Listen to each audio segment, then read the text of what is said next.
This video will go through the general assembly process for the NordicTrack T-Series treadmill. Because of continuing product improvements, your assembly steps may not be identical to those shown. Please refer to your user's manual and any assembly updates that came with your particular treadmill if you have any questions to any assembly steps shown here.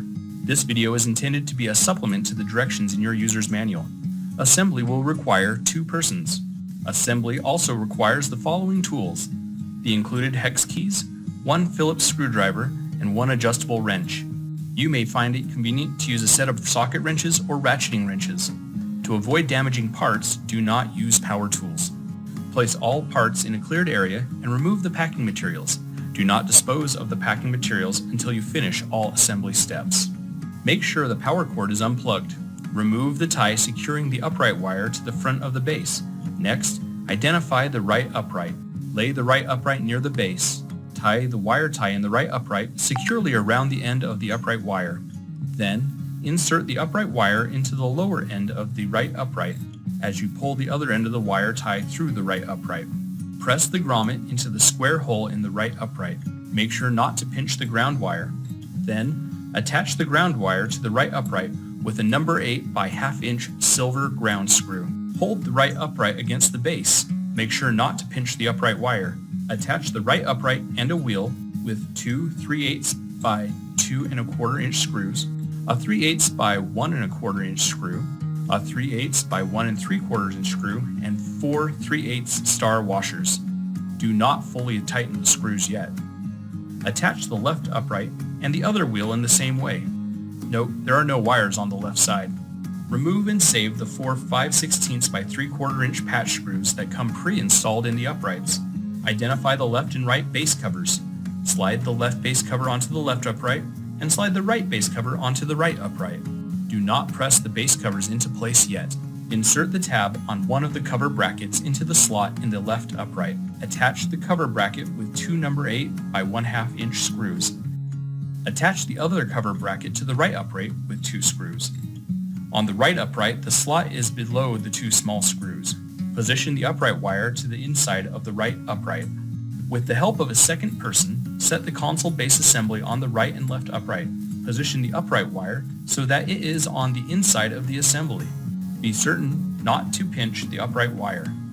Partially tighten a 5/16 by 3/4 inch screw into the center hole on each side of the console base assembly and the top of the right and left uprights.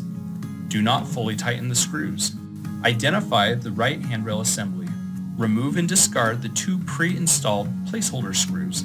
Next, carefully raise the pulse crossbar enough to allow you to slide the handrail onto the console base assembly.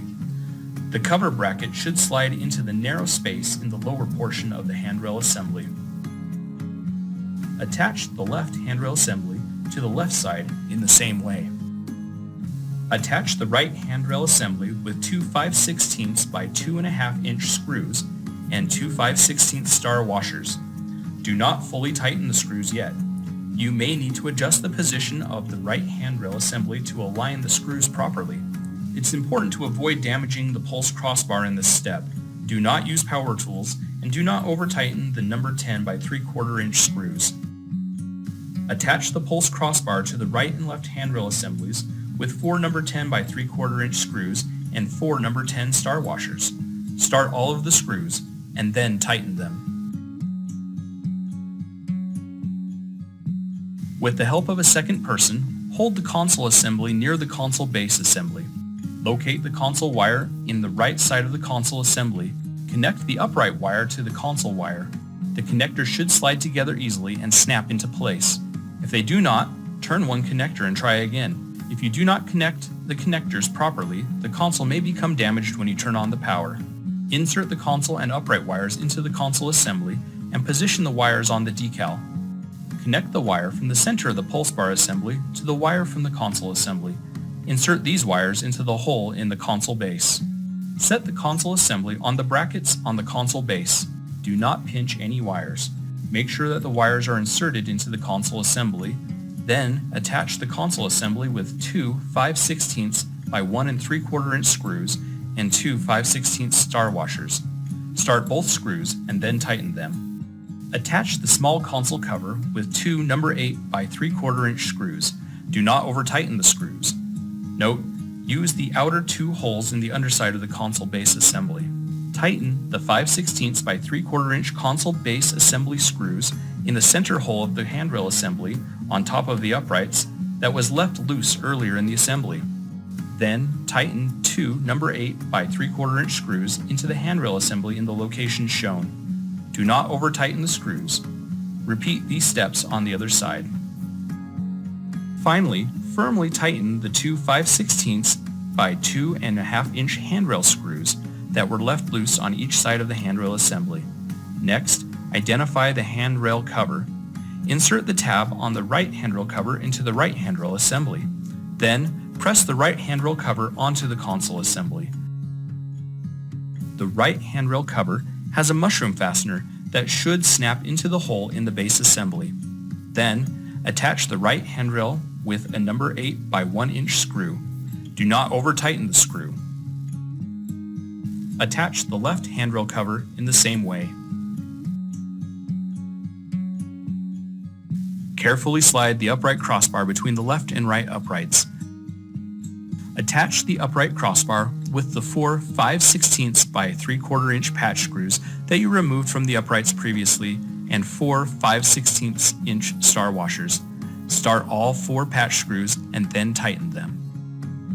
Insert the tray from the front of the treadmill and set it on the upright crossbar.